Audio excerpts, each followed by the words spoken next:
Are creative people common? Are there a lot of them? Is this a problem we need to solve to find a way to integrate them and to, well, I don't want to say exploit them, but exploit their creativity for the greater good? How is it going? It's me. Again, I've really been trying to get my angle right.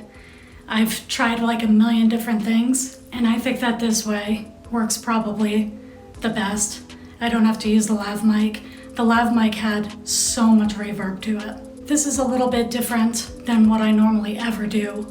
This is more about the mental health of people that are creative and where we fit within a world that isn't really supportive of creativity. And what I mean by that is not that the world does not support creative people. I'm talking the ability to make money. When it comes to making money, there's this saying, and I've heard it thrown around in the music community a lot: music sells everything but itself. And it's true. Where does that leave us?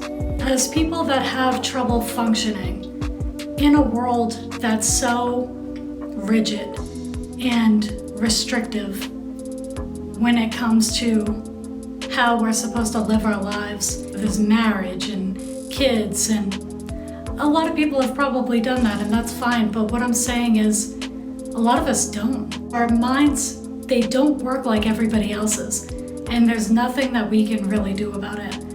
We're looked at like we're lazy. Oh, he or she doesn't want to get a job because he or she is lazy.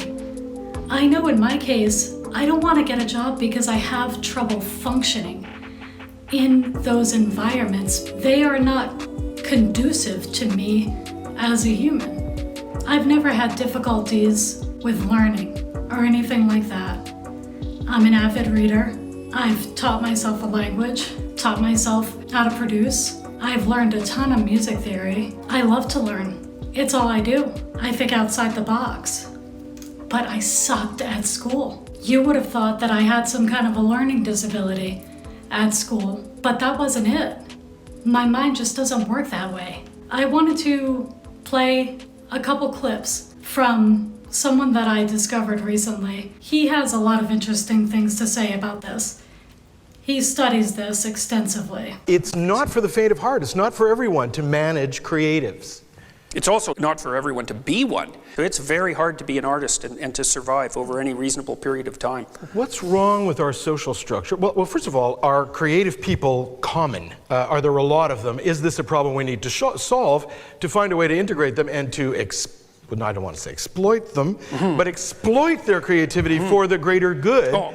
We don't seem to be very good at that. We've marginalized them. There's no minimum wage for visual artists, for example. No, we do an abysmal job of it. Can we fix this, our communities? Well, the correlation between grades and creativity in university, at the University of Toronto, for example, is 0. Right? But that's because it's not that easy to grade people who are creative. But so educational institutions do a great job, especially before the university level, of just crushing creative people. So, because the education system was actually set up back in the late 1900s to train the children of workers to be obedient workers. I mean, you think all the desks are lined up in a row, you're supposed to sit down, you're supposed to shut up, you're supposed to do what you're told, you do things by the bell, that's a factory bell that rings for recess and so forth. They're factories. You don't produce creative people in factories, you produce factory workers. I'm not sure things have changed. They haven't changed at all. Things haven't changed very much. No. The factory bell. I've said for a long time that the standardized education system, it's institutionalized. It doesn't teach you how to be a business owner. It teaches you how to be an employee. Our school system right now trains you to be an employee, not an entrepreneur, not a business owner, not a free thinker. The thing about being creative is that it isn't that you have to be creative, it's that you have to be more creative than everyone else. And good luck with that, especially in an era where creativity is distributed unbelievably widely on platforms like the internet. Now, I read the other day, and I've probably got this figure wrong, but the orders of magnitude are approximately correct. 80 million songs are available for download online. 70 million of them get downloaded 0 times, right? And that's typical of creative production, right? I mean, the number of symphonies that most of you people have written is 0, right? The number of books you've published is 0. The number of books you will publish is 0. If you publish a book, the probability that it will sell more than 100,000 copies is 0, right? The rejection rate for a good scientific paper is 99%. So it's very, very difficult to be creative because you have to get there first. And then even if you do get there, very few people take all of the rewards. You think about Stephen King, for example, right? He's a really good example. It's like half the money in the publishing business goes to Stephen King. Imagine that the geographical territory for the distribution of novels is something like the book rack in front of the bookstores in an airport bookstore, right? So it's this rack that's this big. Number 1 position, that's worth God only knows how much. Number 2 position is worth half that. Number 3 position is worth half that. And by the time you get down to number 50 position, well, you're not doing anywhere near as well as number 1, but you're doing way better than all the other people who are getting 0. And so that number 1 slot, man, that's where all the money goes. It's like the 1% of the people who have 50% of the money, and the 1% of them that have 50% of that money, and the 1% of them that have 50% of that money. The winner takes all. So the psychology is understood. When it comes to why we are the way that we are, we get all that. What we don't know is, what does society do with us? Where do we go? We almost have no place when it comes to what you do with creative minds. Could they be a really good resource? Could they be a really important part of a company? Yes, but companies don't like to hire us. Do employers look for creative people? No, not generally. Well, it's a real conundrum. So one of the things that's happening right now is that in most businesses, the non-creative people are increasingly being replaced by machines, right? Because anything that's creative can't really be turned into an algorithm that you can run as a machine, but anything that isn't creative can be. And so there's increasing demand in corporations for creative people, but the problem with being creative is that you're useless at the bottom of the dominance hierarchy.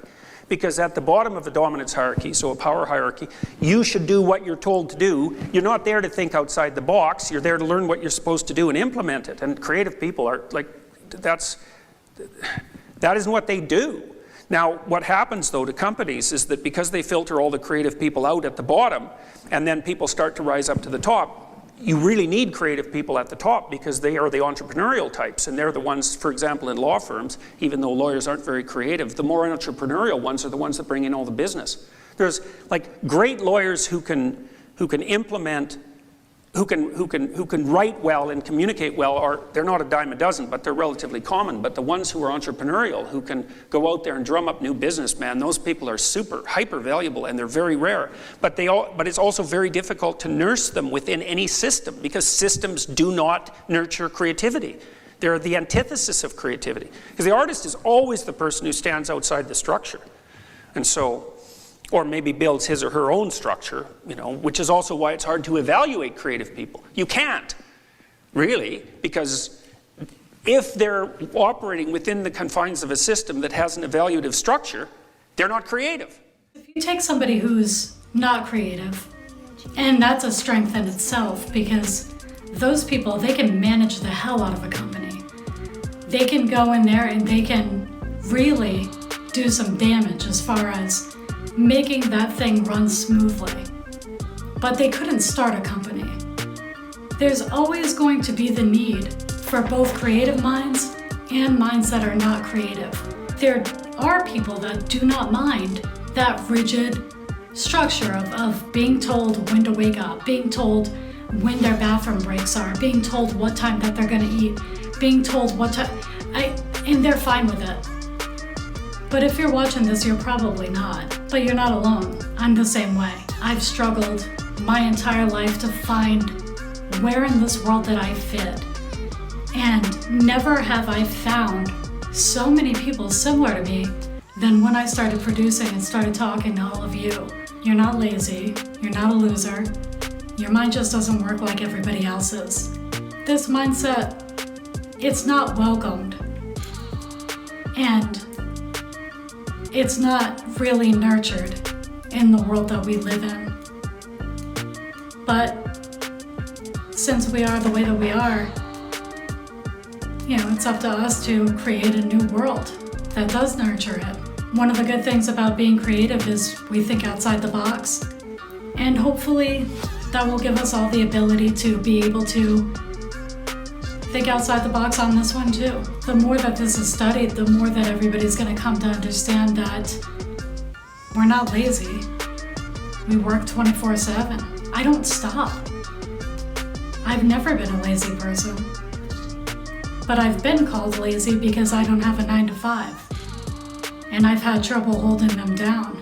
So hopefully you enjoyed this kind of content. Hopefully it opened your eyes a little bit to the fact that regardless of what people say about you, there's plenty of people that are in your shoes and plenty of people that understand what you're going through and plenty of people that know why you are the way that you are.